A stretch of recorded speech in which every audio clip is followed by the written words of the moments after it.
Okay, so example 1 from the circuit below. Calculate I, total resistance, II, total current, III, current in each resistance, IV, voltage across each resistance, V, power across each resistance, VI, total power. Okay, so before we start with the solution, please make sure you subscribe to my channel. Okay, so solution. So the first question says, that is I, says we should calculate for total resistance. Okay, so I, total resistance. Alright, so first of all, what we are supposed to do is to identify the circuit. So this is a series circuit. Okay, this is a series circuit. So let's number our resistors. So we have R1 and then R2.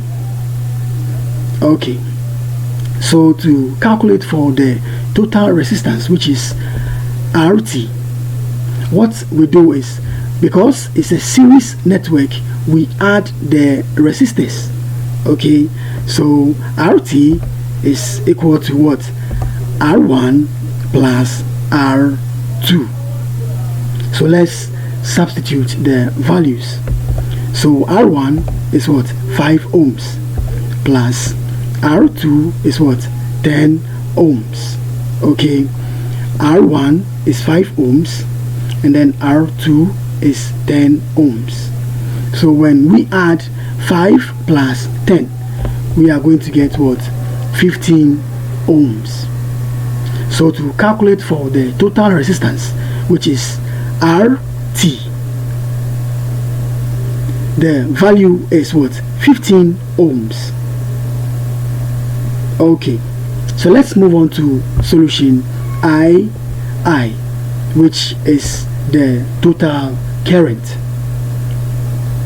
Okay, so by Ohm's law, IT, which is the total current, is equal to VT over RT, that is the total voltage over the total resistance.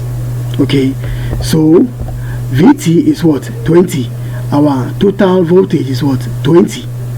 And then RT is 15. That is the total resistance that we calculated for right now. Okay, so when you divide 20 by 15, we are going to get what? 1.33 amps. I hope you are following it. So the total current is what? 1.33 amps.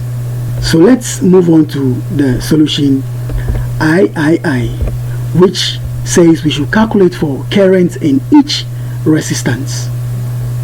Okay, I said earlier that the circuit is a series circuit. Okay, so far as it's a series circuit, the current is common. Okay, so that means the current that flows through R1 is the same as the supply current, and the same current flows through R2. Okay, so keep it in mind that whenever you are dealing with a series circuit, the current is always common. Okay, so we say IT is equal to I1 is equal to I2, which is what? 1.33 amps, because what? The current is common. I hope you are following it. Okay, so let's move on to solution IV, which says we should calculate for voltage across each resistor. Okay, so we have V1, that is the voltage across R1, and then V2, which is the voltage across R2.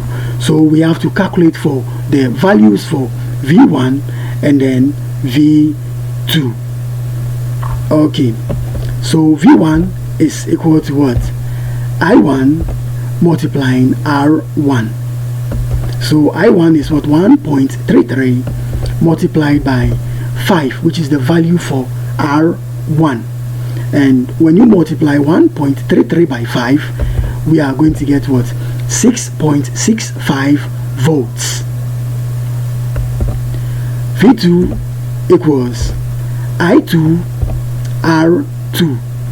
That is the current that flows through resistor R2 multiplying the value of the resistor R2. Okay, so we have 1.33 times 10, and when you multiply 1.33 times 10, we are going to get what?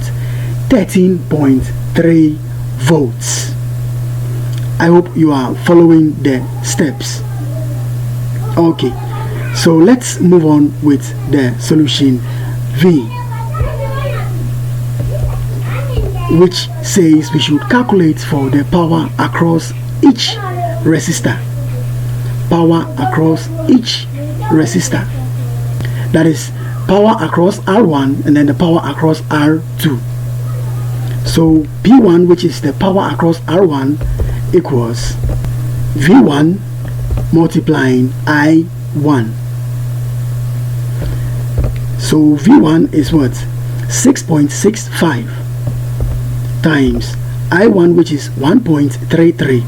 So when you multiply 6.65 by 1.33, we are going to get what? 8.84 watts.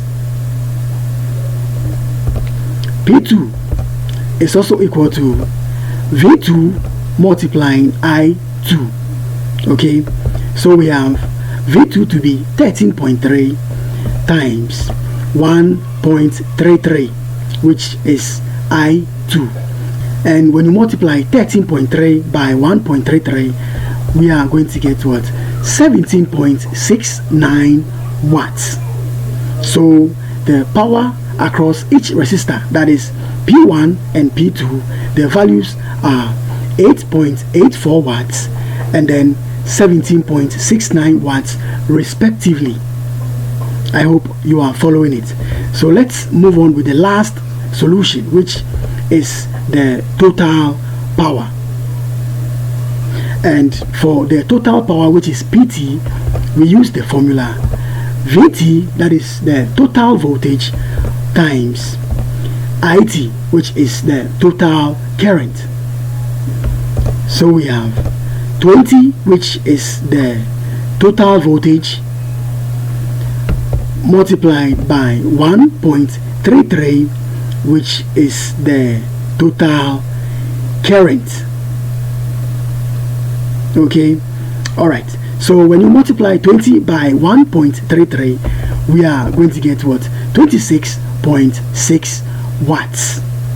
So I thank you so much for watching the video.